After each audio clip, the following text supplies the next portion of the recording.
Ignition sequence starts. 6, 5, 4, 3, 2, 1, 0. Liftoff. We have a liftoff.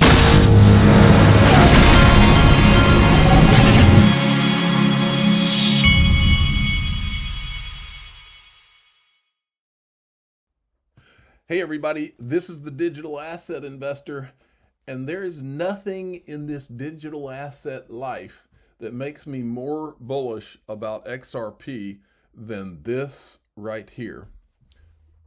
Dogecoin is up 228% in the last 24 hours, 606% in the last 7 days, just because I guess a guy that started SpaceX and Tesla and all that is joking around about it.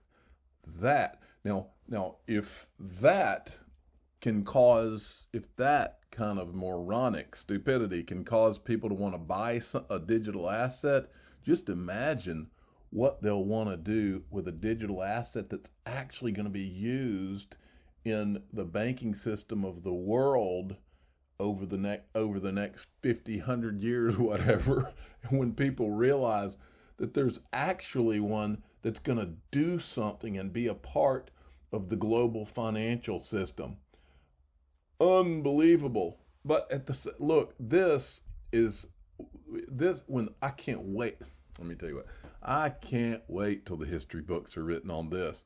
You talking about some egg being flung all over some people's faces? That one. Keep your eyes on that one. Okay. Next, I wanted to show you this. My father, who's the official father of the Digital Asset Investor channel, he did a video where he basically went and he wanted to take the thoughts of a bunch of different influencers in social media and kind of compile their thoughts into one video on where they thought things were going. And so I was going to play you this little clip. By the way, if you want to, and I've got a link to his channel right there. If you want to, his channel is CFTT TV. Give him a subscribe. His graphical setup and sound is 1,000 times better than mine.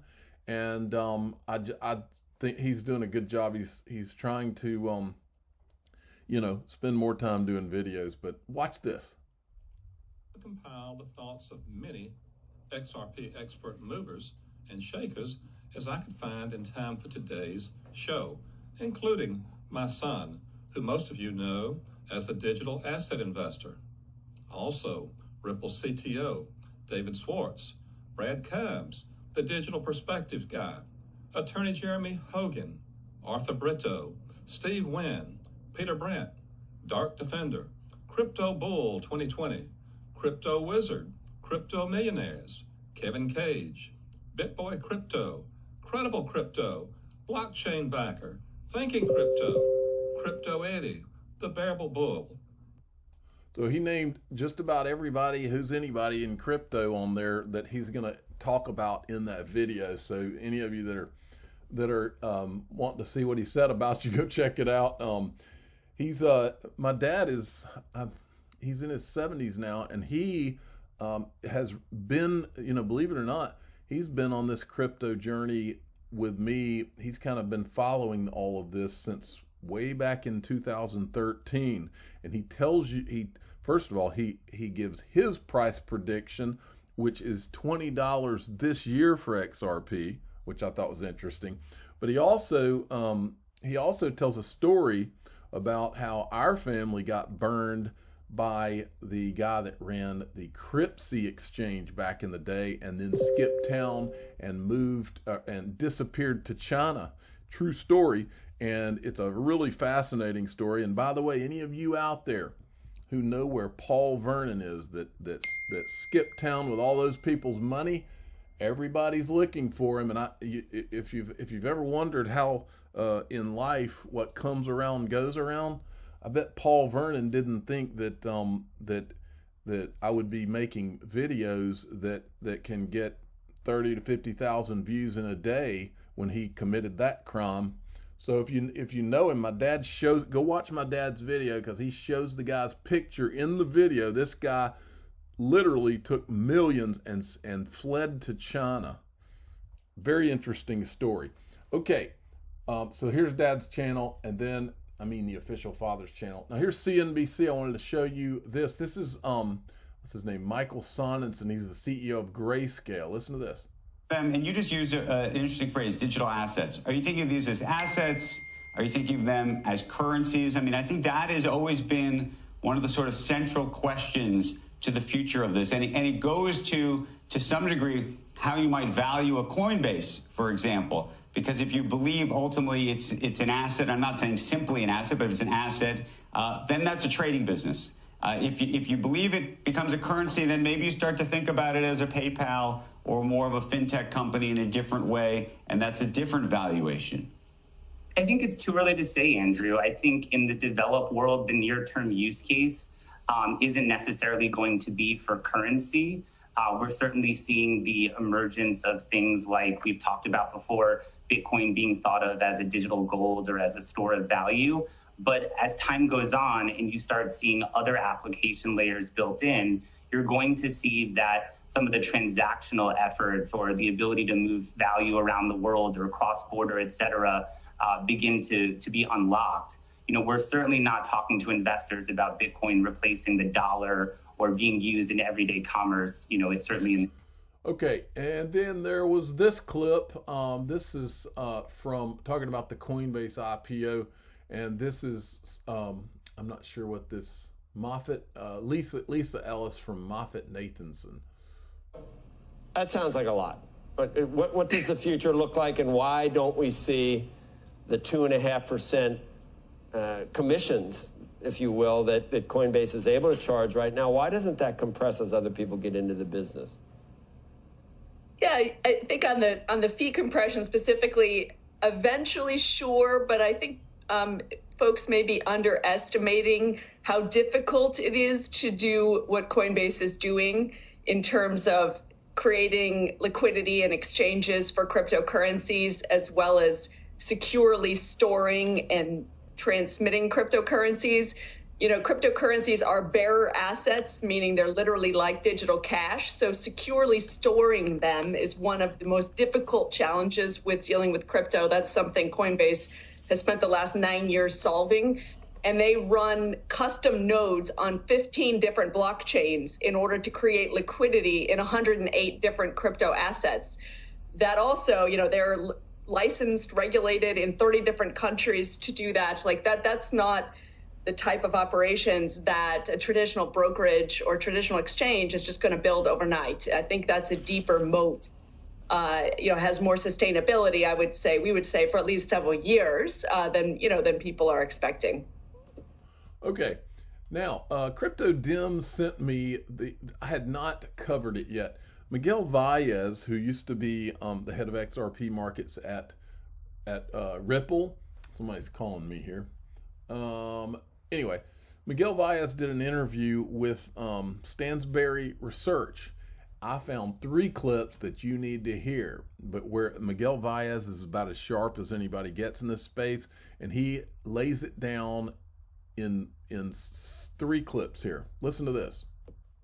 But that doesn't mean Ethereum wins the race. I'm not even sure what race we're talking about, but and I understand that this is the way it's couched out there, like this has to win or that has to win, but really like a lot of this is going to coexist, and it's going to be. And remember, this is what I've been talking about. They talk to you. This is why I feel like I'm serving a purpose here. Everybody else in digital assets, not everybody else, but too many, in my opinion, in digital assets, they're letting everybody carry this Bitcoin and Ethereum torch as if those are the end all be all and there's nothing else. And that is not true. What's true is that those are lesser tech than what's arriving soon. Okay? Listen to what he says. He tells you the truth. Fine. Now, Ethereum has some challenges, right? As you would expect from like the first mover with respect to smart contracts. The technology was not built for this type of scale, and I think it's grown like much more quickly than people anticipated. So there are competitors to Ethereum. There's Near, Solana, Polkadot, Cardano. Wait, don't forget Flare Networks. These are all different flavors of blockchains that solve some of the problems or challenges that it. And by the way, Greg Kidd was the one that brought up Solana at least 2 or 3 times. Has right now. Mostly it's congestion and high costs. So we'll see. The Ethereum folks are working like blazingly fast to try to fix these problems, but there's real competition out there. Are you noticing that you're always hearing about problems that need to be fixed in Bitcoin and Ethereum? Proof of work doesn't work. Ryan Zagone of Ripple said it a long time ago. It's the truth whether you want to acknowledge it or not. Seems like most of the industry does not want to acknowledge it. Then there's this, more truth from Miguel Valles. I don't think there's a fear. I think when you're talking about nation states that have armies, they don't fear a lot of things. I think, they're trying to be anticipatory with something that might become a threat down the road. But I do kind of snicker a little bit and giggle when I see on Twitter that people are like, oh, the Fed is afraid of Bitcoin. I'm like, the Fed isn't afraid of anything. Like, the Fed is just trying to figure out, like, how do we make sure that we manage the system appropriately? Like, there's no, that is well said. Yeah. So now, what these folks are looking at and saying, okay, well, there's real innovation happening here. I think before, like, Bitcoin was taken as a joke. It's like, whatever, that little thing over there that the nerds are playing with. And then they woke up one day and the thing's worth $1 trillion. And they're like, whoa, what's going on here? Who's investing in this? Like, is there, I'll tell you what they do fear is, can this become systemically, like, threatening? Like, if Bitcoin goes like it did last year, from 10 to 3, if it goes from 60 to 20, are pension funds going to go bust? Like, are people going to lose money? Those are the things that they're more concerned about.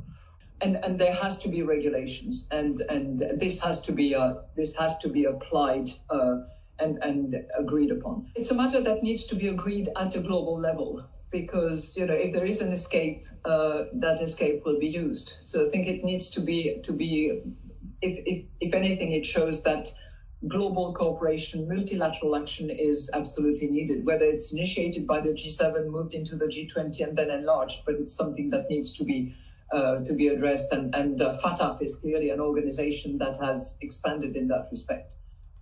Now, this is the major clip I want you to see. This right here, Miguel Valles lays out, and basically what you just heard and what you're going to hear here, to this idea that governments can't figure out a way to rein in Bitcoin, that idea that it's, they just can't stop it. Yeah, technically, they can't make Bitcoin not exist, okay? Yes, that's true. But what they can do, listen to what he says they can do. It's interesting. So I've been reading, reading Peter Thiel's comments around China weaponizing Bitcoin. Mm-hmm. And I kind of did a little bit of a double take. China's been cracking down on Bitcoin for years because it allows people to move money offshore, right? And you get capital flight, which is a problem for China. And, do I think that is a possibility in the States? For sure. And I think, a lot of this has to do with tax collection and whether or not, the government can continue to collect taxes the way it has in the past, and whether or not some of these tools, Bitcoin and DeFi, allow folks to skirt some of those rules. So I think if it got big enough and they didn't regulate it properly, where they couldn't see, the flows to tax, then there might be some ham-fisted, and probably, draconian attempt to shut it down. But you can't shut it down, right? Like, unless you're going to basically buy all the ASIC miners in the world and then attack the network, like a 51% attack to, basically destroy or control a lot of the miners in China. Its integrity. Unless you're going to do that, you'd have to shut down the internet. So you can regulate the endpoints and you can make it really difficult to hop on and hop off, which is what they're doing. They're regulating those endpoints. Some would say too much, some say too little, but you can't get rid of Bitcoin. Like, that is not a thing. Again, unless the government were to wake up and say, all right, we're just going to attack the network, right? But basically, like, writing a law that says Bitcoin's illegal now, okay. Right. I don't think they're going to try to get rid of it. I think that the government has always known that if they ever did have to worry about Bitcoin, that they could do exactly what he said right there and 51% attack it and scare people so bad so that they would never touch it as an investment again, and make it look like it was some terrorist group or something. Now, and it wouldn't be that expensive to do. These people that say, "Oh, what's $1 billion if you're a government? What's $1 billion if you're the Chinese government?" Nothing. That's nothing. Especially if you're shorting it on the other end. But that's not how I think this goes down. I think, like he said, they're going to control the endpoints. So they're already doing that. They're going to control the endpoints, but I think on top of that, remember, death and taxes. Those are the two things that are assured in life. I think you've been watching it. I've been showing it to you. These globalists like Lagarde, all of them across the board have been talking about climate and sustainability. Now Ripple's been talking about it. All these people have been talking about, it's a drumbeat. It is literally a drumbeat. In fact, I saw a video the other day where that guy that goes undercover, he went undercover at CNN. One of the CNN editors said that their next thing, they had a meeting that their next thing they're going to talk about, the next drumbeat they're going to beat is going to be climate change.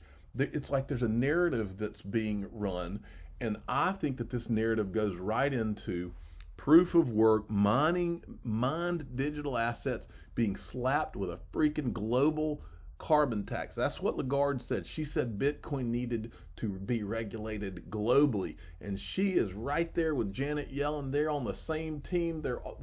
I've shown you pictures of them meeting. That's where this is going. Okay, Ripple, Binance, Bitfinex move 160 million XRP as interest to coin reemerges. In fiat, that represents $268 million at the current 168 exchange rate. So anyway, I think XRP is moving around. Before I go, I wanted to remind you, with all these prices, with the bull runs and the prices going up and all of this, you become vulnerable if you don't have the right protections on your computer. I've got a VPN, virtual private network, allows you to surf the internet privately. I've got a link to this in the top of the description. They have a 7-day trial at 99 cents. Go check it out. You can click on it and try the trial, and once you do that, you can surf the web anonymously. I'm the digital asset investor. I'm not an investment advisor. This is for entertainment purposes only. Please subscribe, hit the like button, and tell your friends and family that you might want to have a VPN. We live in a scary internet time. Thank you.